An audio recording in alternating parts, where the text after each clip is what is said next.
able to create outcomes on their own, and they really wanted us to step back. And I was really impressed with how the teachers were able to do that, a lot of them more easily than I thought they would. But kids, I told them, oh, go look at that other swing if you want to build swings, but all the swings were built differently, all 7 of them. And no one wanted to follow someone else, they wanted to figure it out on their own and be faced with that challenge. One of the hardest things of this project was every day after the build days, I had to recycle my wood to some extent because I had finite materials and I don't have a pickup truck, so I didn't have means to get more. And so every day after a build day, I would go by the 3 rules. If it was just a piece of wood with a nail, I would just take out the nail and throw it back. If it used a lot of wood but it wasn't serving a specific function, I would take the wood back and then put the nails away and whatnot. And then my 3rd piece was if it was something, the reason that adventure playgrounds are often safer in theory than conventional playgrounds is that the kids built the rickety ladder. They know what's not stable about it. They know how to play on it because they invented it. And but if it was something that I didn't think would be intuitive for the next group to play on safely, then I took it apart and recycled it. And often the same things were built again. Some kids just tried to emulate things they see on playgrounds, like ladders, seesaws, swings. But there were some kids that, like I said, built dogs and doors to alternate dimensions and whatnot. So you never know. Any more questions? When you first introduced this to the different grade levels, what was their what was their response? Their expressions, their questions?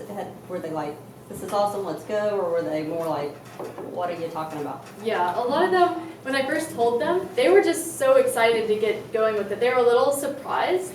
But they were just excited to run up there and go, and it was hard to keep them back, to tell them, the few rules I had before they just wanted to jump in and do whatever they wanted.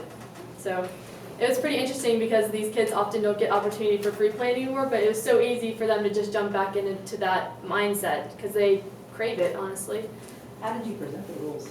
So I presented the rules by telling them before I took them up. I told them a little bit like no snakes, watch out for nails, they're all over the ground. I'm trying my best to pick them up, and then I took them up there, and before letting them loose in the space, I introduced the different materials so they knew what they had to work with. I demonstrated how to use a hammer and nail, and use your safety goggles, that kind of thing, and then be aware of your space, and then that was basically it. Don't nail the trees.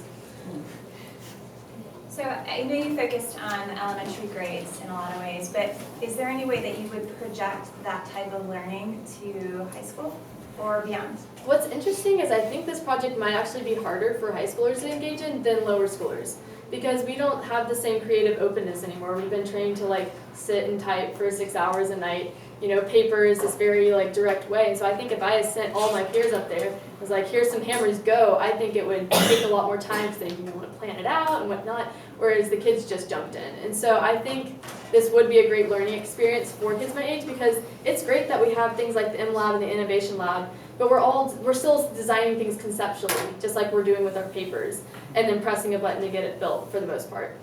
But this is actually requiring us to use our hands and do something and problem solve with ourselves versus, in our brains, which we spend a lot of our time in school doing.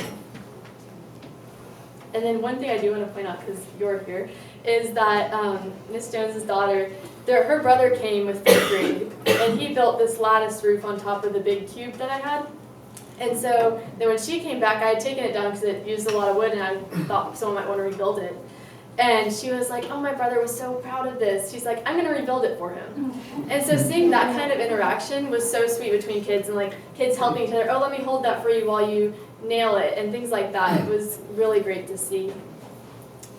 So I'm Greg Mealy, I'm the Director of Outdoor Education, and I'm not the expert in the room. She is the expert. And I told her that when she gave me the tour, but all throughout Madison's been just amazing. So here's what she touched on, and I want to reiterate and build on that a little bit for her, not that she didn't do it, because I want to expand on it, because she touches on a very important thing. We want our kids in an educational environment to have meaningful experiences where they're engaged, and to do that you've got to give them control. So in this senior project program, we have taken the risk as an institution to give these incredibly capable people control. And Madison's an incredible light in this program because she took the control and she put all her talents, and we got out of the way as best as we could. And she problem solved, and she came up with a program that was amazing. And when she walked me through each one of those things that were out there, she knew the story behind every one of those. And that to me was the outcome. That to me was, because I still remember when I was a kid, and I still remember those impactful things of having control, not having a parent or an adult, and creating with my friends and problem solving and building and designing and imagining, because in everything we do in life, all our adults know is that we have to keep that childlike creativity and ingenuity and problem solving and fearlessness and collaborative joy from working with people in everything we do. The people that are least happy are the people that have least child left in them. So what we're doing in the lower school especially is giving kids with a field experience once a week to go out and have these field experiences